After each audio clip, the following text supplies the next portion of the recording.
Future's now, old man.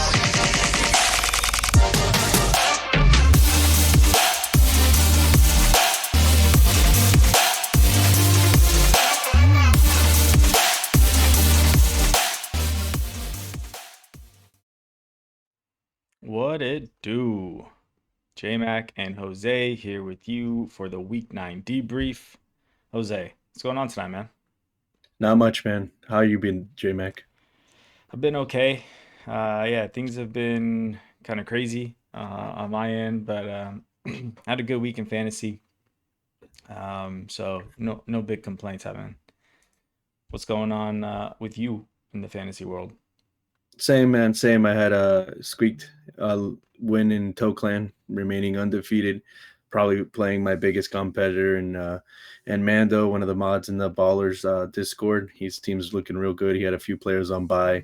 It came down to Trey McBride and CeeDee Lamb plus 10 on my side in terms of points, and we were able to just skate by. Nice. So we remain undefeated there. But yeah, otherwise it was a really good week overall in fantasy compared to last week.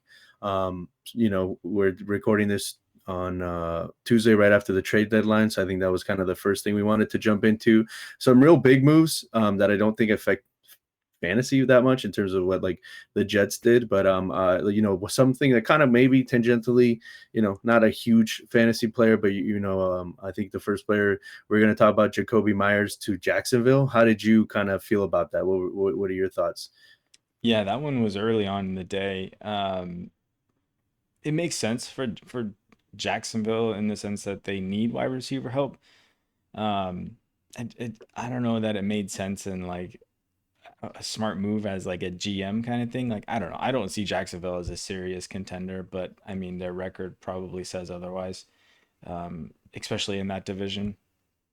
So maybe that they're hoping to kind of shore that up and get it done, or I don't know. Maybe they're looking for the long term and bringing in Jacoby. Definitely muddies the water for Ryan Thomas Jr. and Travis Hunter for when they come back, and kind of puts out what started to ignite here with Parker Washington.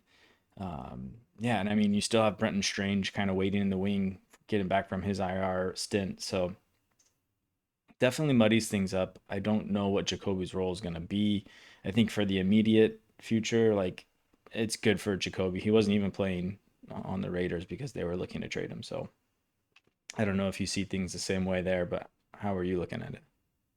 Yeah, in terms of like the players that have actually moved, I don't really care that much. Like Jacoby Myers was not very fantasy relevant. With Trevor Lawrence, he's had better weapons, more elite players, and hasn't been able to be, that effective and really produce for fantasy besides that 1 week Travis Hunter had right before the bye and right before he got injured. I think there's just, I mean, we just saw what Brock Bowers did, right? I mean, I think he's literally capable of that anytime that Geno Smith can play well. And I think this just continues to consolidate the targets around him. I mean, what's the guy's name? Oh, Trey Tucker, I guess maybe is tangentially maybe a sneaky ad or something to keep an eye on in terms of going into future weeks. But that offense has looked so bad that it's, Bowers and Genty and pretty much check out. But yeah, I think it's fine. I mean, like Myers has been a regular kind of flexible guy for a while. We'll see how he does over there with Trevor Lawrence. Yeah, not too much. Like we said, it's not the biggest fantasy relevant players, but some to mention. I think we also were going to mention Shaheed, right? To where did he go? The Seahawks, right? Yeah, Which seems a little weird, but I guess they're also looking for maybe a type of receiver that they didn't have. That was kind of my main thoughts, like more of an NFL move than that much of a fantasy move. But they don't have that field stretcher. Although it felt like the rookie, what's his name, Horton, right, yeah, Horton. was going to be kind of that guy, but I think that kind of slows his pace down somewhat. How do you feel about Shaheed over there with the Seahawks? Again, just confusing, right? I mean, Cooper Cup goes down. So does that mean they see Shaheed as like the slot guy?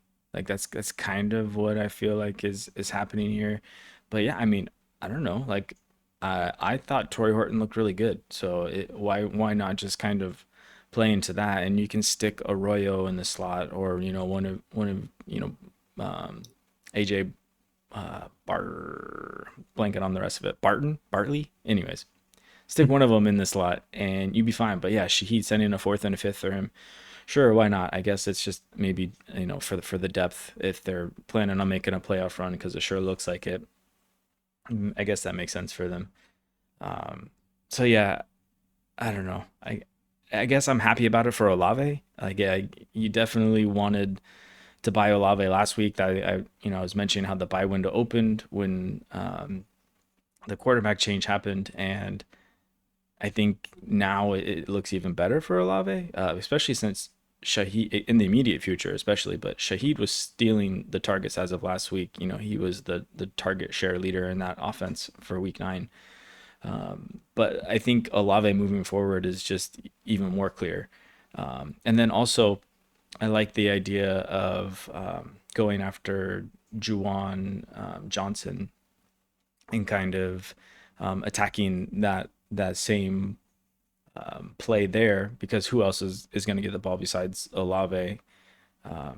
Seems like a good move. I have in some redraft leagues. He's a pickup for me, just a cheap pickup, especially where the ones I lost Tucker Craft, which we'll talk about in a little bit. But yeah, also just to kind of step back before we get into whatever the Jets were doing.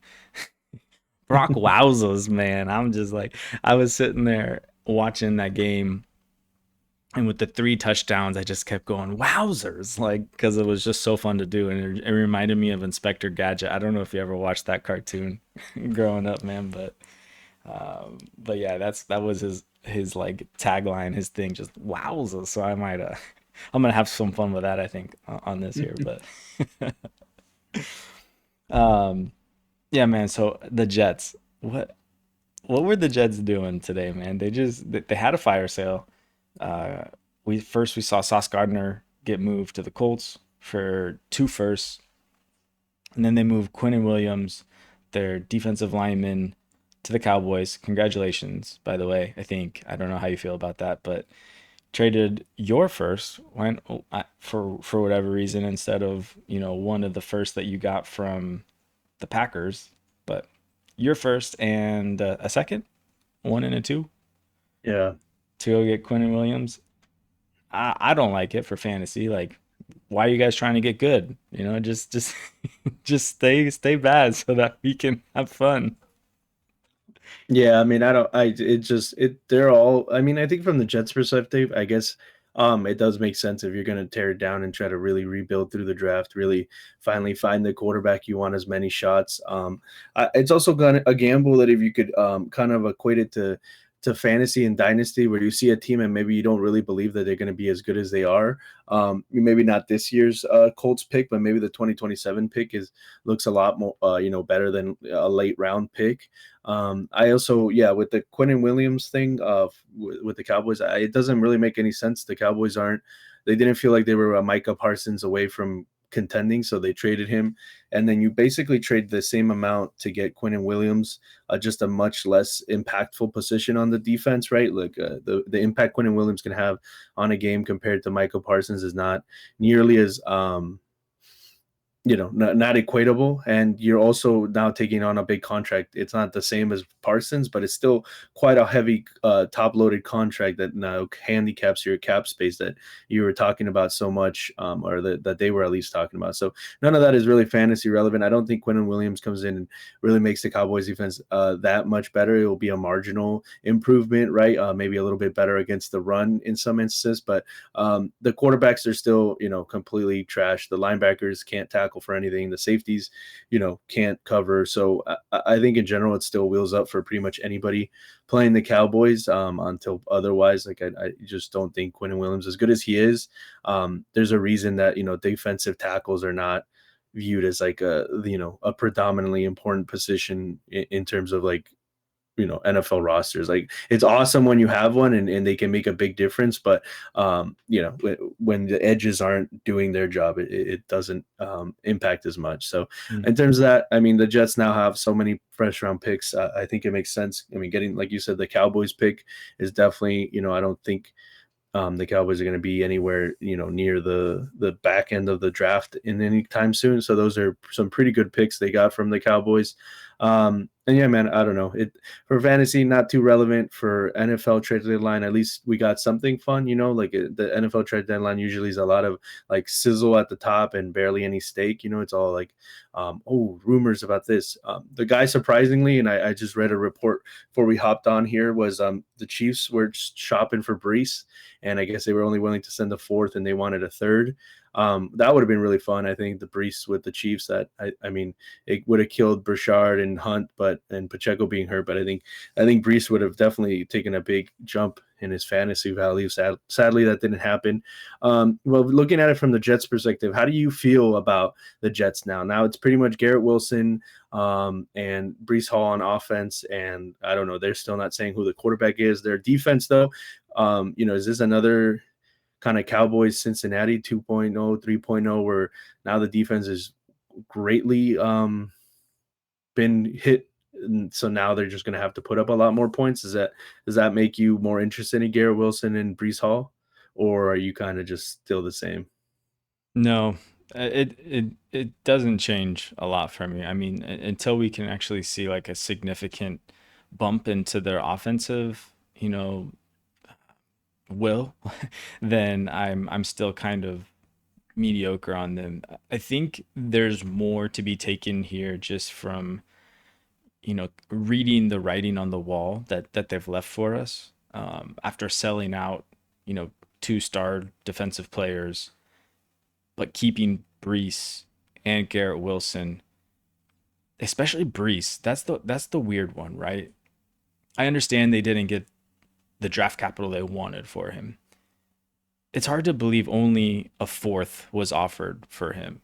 I understand that's what the Chiefs sent, but there had to have been other offers coming in for Brees. And if that's not the case, it's just really strange to me. But it is what it is, and we're stuck with now Brees coming up on a contract year, stuck on the Jets, who have no real path to fantasy relevancy. Sure, they have, 4 first-round picks next year, 3 first-round picks next year that we can hope that they hit on. But let's be honest, it's the Jets.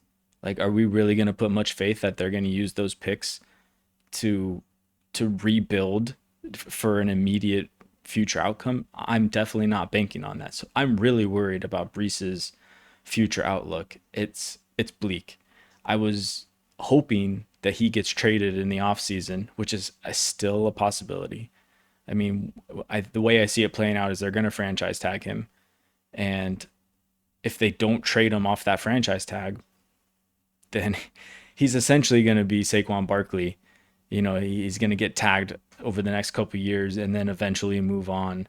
And I made the joke that he'll go play for the Bills because that's what Saquon Barkley did, right? He got tagged for 2 years and then he went to the division rival into the Eagles. So I mean, it is what it is. I don't feel as good as I did about Brees Hall's outlook now. In fact, I think Brees Hall is going to be a huge buy in the offseason for me. And maybe you wait even into the start of the next season, just because I think the narrative around him is going to not be favorable. And I still want the talent. I think even on the Jets, he'll be, a high-end RB2, even with the volume that he's getting there.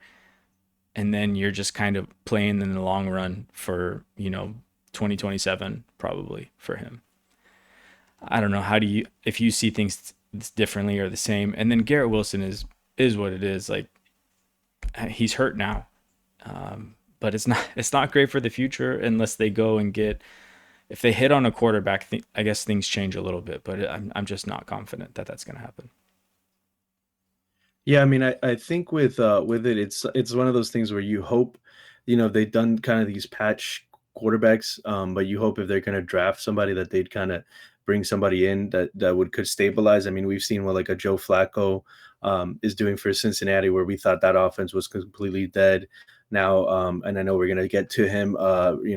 Brisket, his quarterback change there in Arizona. Like you would hope that they could bring in somebody who could just run an offense adequately enough that the talent of those two players could shine through still, kind of like they've have in other circumstances, right? Even with Rodgers, and it's at times with Fields this season, they've been able to, demonstrate that they're great NFL players and can be good for fantasy. I think they can't hit their ceiling until they find like an actual real quarterback, because then it just turns into, like I said, like a Dallas or a Cincinnati type of thing where you're just giving up a lot of points, so you have to try to go out there and score as many points as possible. And there isn't many players that want to give the ball to besides Brees and Garrett Wilson. So I think it's definitely like, if you believe in that talent, I don't think things are going to get much lower. And I think things could quickly turn around in terms of their fantasy value. Like the Jets could sign one of these quarterbacks, that are good enough to keep things moving, hopefully,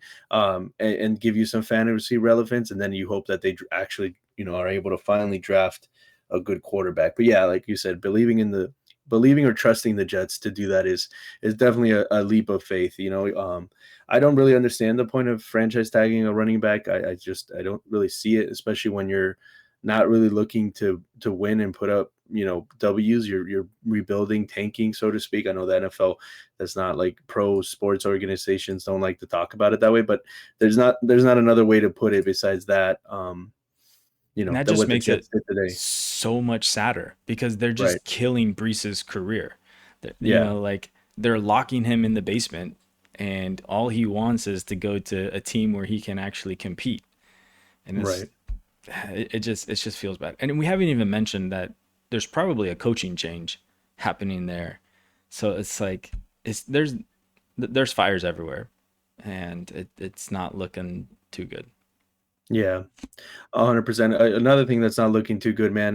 Hopefully, you guys didn't have to see the video. I think everybody saw it. Jaden Daniels. I mean, I watched it with my wife. She does. She works in the medical field, so she sees some pretty brutal injuries. She thought, that would look real severe from what everything that's coming out. Thankfully, it seems like it was avoiding. Um, some catastrophic type of damage. It seems like it was a dislocation of the elbow, which I think still is going to mean he's going to be out. It was also on his non-throwing arm, so in terms of outlook, future, there's a lot of talk about like, oh, the next RG3. Like I saw something about, and this is not verifiable. I didn't verify it, so but it was like, oh, RG3 got hurt in the same side of the field in the same yard line, Oh the blah geez. blah blah, like stuff like that. And it's like, well, RG3 was his knees as a running quarterback. This is a non-throwing elbow. Like, I don't have any. If you have anybody in your league that's thinking that sort of way, please go buy JD5 in a dynasty league. Especially if you're a rebuilding team, I think he's still a top 5 startup quarterback pick. Probably, maybe Drake May pushes him out in these coming up drafts of the offseason. But if anybody's thinking that his career's tanking because of this injury, then like, please go buy JD5. But we had him, and we could talk about the two painful injuries together. Tucker Kraft, now confirmed with the ACL tear, completely, out for the season. And I think so late into this season, at least halfway through the season, I think it will definitely hurt his season next year. How did you did these injuries impact you directly is kind of what I was trying to say. And then just kind of, how did you feel about him in general, man? Yeah, Jaden Daniels, I don't have him in Dynasty anywhere. I have him in one keeper league. Um, and since he's already been hurt, I have a contingency already. I have Caleb Williams on that team. It's a one QB league. Um, he was my keeper. Yeah, I have him in like a 12th round. So I don't know. I That team is really strong. I have a lot of potential keepers on that league. It'll be interesting to see how I play it next year because we can only keep 3 at their cost. Um, but yeah, I mean, in general, I think he's a buy, especially if you can get him lift him off a contender squad. But I'm not scared that Jaden Daniels' career is done, but this does put another, um just another hesitation in me to want to trade for him because he's not Josh Allen or Lamar Jackson. he's not built like them, but he's still going to run like them. And obviously, is what happened, can happen to him. So it just makes me a little more, you know, cautious when I'm buying into him. Like right now, I think like my plan to buy into him right now would be to use him to get into like a Josh Allen or a Lamar, right? Like if I can buy into Jaden Daniels cheap now and then use him as like a to have like Josh Allen's owner tear down into to Jaden Daniels. That would be like my ideal move to get him. Obviously, if he's on my squad, I'm not feeling too bad about it. I'm not worried about, the arm. Like I think that'll heal, and like you said, it's not his throwing arm. So I think that's kind of my takeaway on it. And as far as Tucker Craft goes, I have him in quite a few places. That one hurts more so. But I'm also just buying on Tucker Craft. I think this opened the window to actually, get him at what I think is a really reasonable price. And and specifically on teams where I'm rebuilding and I'm trying to exit that rebuild in 2027. Because like you said, like I think next year we'll see it impact him quite a bit. And maybe next year is actually the time to buy. But I mean, let me pull up the trade. I just traded for him in a best ball league. I think I sent Dallas Goddard a second, like a late second, a third, and there was another piece involved. I want to say like a wide receiver 3 type to get Tucker Craft. So it was Goddard, a wide receiver 3, a late second, and a third to get to Tucker Craft. And to me, that felt like a win. Because now I can stash him on a rebuilding squad. Get lower those points for, and feel good about him coming out of the 2026 season. So that's kind of like how I want to attack that for Tucker Craft, just to try and get into those. He is the Packers wide receiver core, so it's nice to know that is waiting for you when he does get back healthy. Yeah, in terms of Kraft, I think I've taken a much shorter approach to him. I mean, he was, I think, a third round player, so he doesn't have a fifth year option. He's already been in the league a couple years, so I think he's a free agent in 2027. So they'd have to sign him next season to an extension coming off a torn ACL. You probably expect him to be adding more weapons to try to help Jordan Love. So I think it could be a little bit of a like a dangerous kind of situation. Like you don't know exactly. Like he was a lot for them, but he also wasn't some sort of like supreme like elite player, I would say, in NFL terms. Maybe the Packers themselves view him differently, but he's not a Brock Bowers, a Kelsey in his prime. Like that sort of, it looked like he was trending towards that, but I don't think he got to hit that. And now he has an ACL tear, which is going to hinder him, like we talked about, this whole season, and then probably into next season, definitely off-season workouts and all that stuff. So he's definitely a tricky player to navigate, I think, in Dynasty. I think in terms of, you were talking about the wide receiver core, this is a player that I wanted to bring up, especially now for redraft too. Like I think Romeo Doubs is just a guy that people kind of just like tossed aside because he's not flashy, he's not elite, and definitely not like a league winner type of player. But he was seeing an uptick of targets, even when Christian Watson was coming back, even when Tucker Craft was there. He seems to have a good connection. Love seems to trust him, so I think he's definitely a player. I don't think he's out on waivers in too many places, but if he is, he's definitely a good flex. I don't mind flexing Romeo Doubs. He's going to get couple of those games where he catches some touchdowns apart from the yardage. So he's definitely a player I'm interested in in any sort of dynasty best ball format. He's definitely a guy I want to try to acquire right down the stretch here. I think you could have a few games where he pops into your lineup, and even like he did earlier. I mean, I don't think he's going to have another 3 touchdown game, but a couple of touchdowns. They look for him down there in the red zone. So I think he's a guy. I know people. Jaden Reed's getting healthy.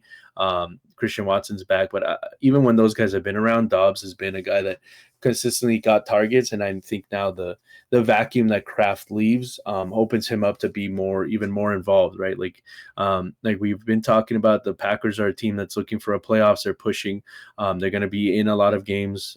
Their defense is not quite as crazy as everybody thought, right? They do get points scored on them. They do kind of let up some points, so it forces the offense to um, to have to score. So I like Dobbs there for like kind of rest of season as a flex guy that in especially in a dynasty best ball. Um, I don't know if you have any thoughts on Dobbs or if you wanted to kind of move on to some of these other players. No, I love the shout. I do like Dobbs quite a bit. I'm curious as kind of where his market value is and what you could get for him. I don't think a third is enough to get it done. I don't know if two-thirds would get it done. Are you sending a second for him? I sent a second for him and Rico Dowdle before Rico Dowdle Nice. turned I into like what he that. is now. And that was in a dynasty best ball. And just a shout to Rico Dowdle playing like 4 games. He's like a top 10. I Baller. think he's a top 9 running back. I mean, had they not tried to split the work when Chuba came back, he'd probably be top 5. I mean, I don't know what he's been eating down there in Carolina, and he was not running the way he's running. I think maybe moving the Cowboys moving on from him, maybe just spark that new, a new gear in him because he looks like a player that plays with a chip on his shoulder now. Like he feels like he's been disrespected, maybe having to sit behind Chuba, who he didn't think was, a better player than him. Was also part of it. I'm not exactly sure, but he looks like a different running back completely. He seems to be Yeah. like the best offensive weapon that they have in Carolina. When they're giving He him is the all these offense. touches, yeah, they're winning, right? They just beat the Packers with him all having all those touches. So, I think a second for Dobbs and then maybe a little bit back. But Dobbs is also that type of That's fair. player that's a great like tier down or tier up. Like if you need to throw somebody in, Dobbs has name value. But if you're tearing down and you need a little extra, I think a Dobbs thrown in can buy you more points than maybe the person that's giving them away realizes down the Mhm. stretch. So yeah, I think that would get it done. I think even a third for some people. I mean, like Dobbs is not an exciting name by any means for a lot of people. So if you're out there, I think a third would be at least a conversation starter and see where it got you. Yeah, that's an interesting one. I like that a lot. I did want to shout out a couple guys here, so let me kind of move into them. The first guy, Khalil Shakir, and this is kind of more for PPR formats. But in the last 3 games, he's got a 26.7% target share with 0.32 targets per route run, which is just insane for what Shakir's role is. And I mean, it's really low A dot stuff, not high value touches, more so just a lot of volume. In the last 3 games, he's caught 16 balls on 20 targets for 164 yards and only has 1 touchdown in that league. But I think that's probably like the median of what you'll get from him. So there will be spike games in there where he could go a lot higher. I have quite a bit of Khalil Shakir. I kind of took him in a lot of startups this year, and I don't really know what to do with him. I think he's just a hold because I don't really think people value him that way. But if you can go get him for a couple thirds, or maybe you do like a 2-3 swap to go get him or something, I think that if you're contending, it's probably valuable. I don't know. Do you have any Shakir? Are you on the same page there?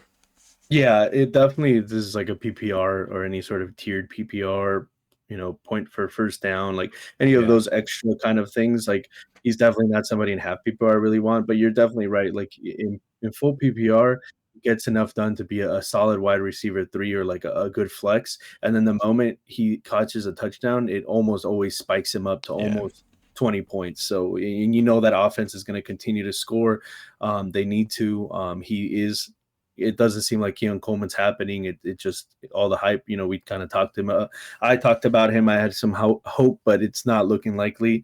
I think Shakir is just the guy that Josh Allen right now seems to trust the most, apart from Kincaid. So I think that's a great shout. I think he's a guy that like kind of like Dobbs in the same tier where like Yeah. nobody thinks of Shakir and gets excited, but it's the type of guy that is the glue to a roster that wins championships, right? Because he's almost very consistent of 10 plus points a game, and like we just said, like anytime he catches a touchdown, it's a spike week, and Hmm. he's performing at a good, solid wide receiver 2 level.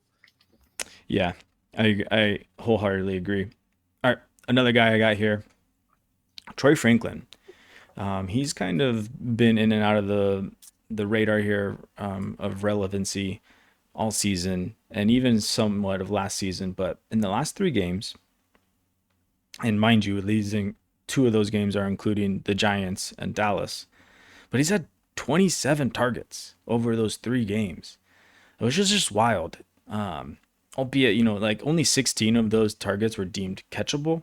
So I haven't really gone back and looked at the film there and kind of see what's going on. I feel like Troy Franklin and Bo Nix just have that mind meld, and Bo Nix might just be using him as the throwaway target, right? Like he knows where he's at on the field at all times, and he's if he needs to get rid of the ball, he can throw it in his direction. I'm thinking is what's going on. Either that or Bo Nix is just hasn't been super accurate.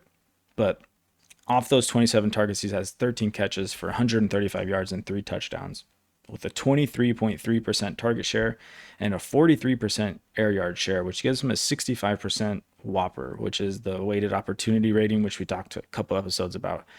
That 70% mark is where the elite guys are. So 65% over the last 3 games. I don't know if that trend continues. Maybe it's just the game script with these big games against the Giants and Dallas, but it's something to keep your finger on. And if you can get into Franklin cheap on a rebuilding team or something, I think he's worth buying into here. Yeah, I think I agree. I mean, it's positive. You've seen the snap shares pretty much go up Mm-hmm. all week over week, and the targets have kind of continued to do that. I think for fantasy, if there was a way to just like toss out a player's stats when they've played the Cowboys, because I feel like every player that's played the Cowboys has just like inflated stats. Same for pretty much any player that's played Cincinnati. But I mean, he was out there and he did his thing. I mean, Cortland Sutton. Um, he got the bag and he's going to be there. I think Troy Franklin Mm-hmm. maybe is just the future, and he's growing with Bo Nix. So I think that's exciting. I mean, anywhere you can get a young, he's 22 years old. He's ascending with a quarterback that's also continuing to ascend into elite status. Yeah. You want to get into it. Sean Payton's offenses tend to be very good for fantasy, even if not necessarily the most consistent at running back. So I'm definitely in. I don't know in redraft if he's a guy to count on, but I mean he is the type of guy maybe you can buy in his they have to play the Chiefs, they have to play Jacksonville, Green Bay in the playoffs. I don't know how exciting that is, but maybe he's a guy that down the stretch he's getting hot, and you want to maybe get into now before it's too late. I could see that. I think the Broncos are, fighting for the division as we've been talking about. They're going to have to play, and their defense is weird because they also kind of, they have a great defense, but then there's just big lulls where sometimes they give up points, and then the offense all of a sudden has to score more than you're thinking. So I agree. I like that shout. Yeah, and Sertain is hurt right now too. So I mean, he's not out for the season or anything, but he's going to miss a couple games here. So that I think that is plays into that as well. Okay, one more guy here before we get out of here. Devonta Smith, over the last 3 games, he's got 25 targets, 19 catches on those 25 targets for 316 yards. Mind you, one of those games was like the big blow up where he had, I think, 174 yards or something like that. Only 1 touchdown, but that puts him at a 32.9% target share over the last 3 games, which is bonkers. And 47% air yard share, giving him over the last 3 games a whopper of 82.7%, which is where like JSN was at for on the year type thing. So with the downtrend of AJ Brown, if you can get into Devonta Smith for pretty cheap, I think that's a move to do in all formats, redraft and dynasty. If you're contending, it's obviously one on the pricier side of these buys here, but I think that's worthwhile. Yeah, Devontae Smith is a guy that I've always kind of just felt is like the epitome of like Same. kind of mid I already a know where you're mid going. a mid wide receiver. He's really good at in real life, but for fantasy production. But I mean, if the phasing out or the I mean, AJ Brown was one of those guys that was rumored. Maybe, I don't think it ever made sense if the Eagles were trying to win another Super Bowl to trade AJ Brown, no matter how unhappy he is and how little they've used him. But with AJ Brown still there, I think it's always just going to be hard. But for a future play, I think there's way better chance that AJ Brown gets moved in the offseason, especially around the draft. That's like the type of move the Eagles love to do. That's how they got AJ Brown in the first place. I could really see that, and I think that in the future could put Devontae Smith as the one, and then you could see a completely different side that you haven't seen with him in terms of his consistent production, because I think that's the biggest thing that's always lacked. Get these big boom games, whether it's because Goddard's out or AJ Brown's out, and then everybody gets healthy and he kind of gets lost in the shuffle. Maybe he has another big game here and there, but he's a guy that I definitely don't mind in dynasty, like best ball. But I think in lineups leagues, he's just a little bit harder for me to trust when everybody's healthy. Saquon is going to get his, AJ Brown, Goddard. But I think he's definitely a good shout for the future if you're banking on AJ Brown's, demise, I guess, if you want to call it that way. He's young and he's a amazing NFL player. He just hasn't been able to really put it out for in terms of his fantasy return. So what I hear you saying is Devonta Smith is the 2026 Jalen Waddle. Hey, you could be right, and with a much better quarterback. So yeah, definitely. Right on, man. Yeah, that's all I got to talk about here. Is there anything you want to touch on before we roll into this outro? Yeah, I mean, we mentioned it tangentially. I don't know how long it's going to last, but I think for everybody in Arizona, it's definitely a bump that Brissett's gonna stay. He's gonna stick in the pocket. He's not gonna have as many dead plays just scrambling. So I think for McBride, I mean, you saw Marvin Harrison's best game. McBride's catching touchdowns now with him. So I think the entire offense, besides like the running backs, I have no idea what they're doing with the running backs. I don't want to touch any of them. Pause. But in terms of the pass catchers, for as long as Brissett's out there, I think it's great. Brissett himself, I don't think is really much of a startable asset unless you're in a super flex with, you're in trouble. You've lost a quarterback or the bye weeks. But yeah, I just wanted to shout that out because I think McBride and Marvin Harrison are in for better days as long as Kyler's still injured or benched or whatever they're doing down there in Arizona. Yeah, no, he's good. He's good for the pieces around him. I got something for him. I think we'd call him smoked brisket because he's got that sauce. He's got that magic sauce. Like,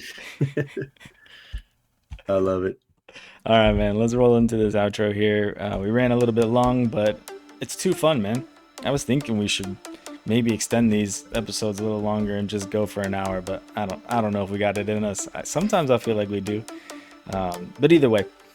Week 9 in the books. We're looking forward here to week 10. You guys can look forward to an episode we'll have coming up about trade deadlines and tips to how to navigate them in all sorts of builds and different varieties of formats here. So we're going to put that together and get that out for you guys on Monday morning. And we're just going to keep this rolling, man. We're having fun. Good luck in week 10, guys. Jose, sign us off, man. Yep. As always, guys, like, subscribe, comment, YouTube, podcasts, Spotify, Apple, all that stuff, guys. We'll see you next week.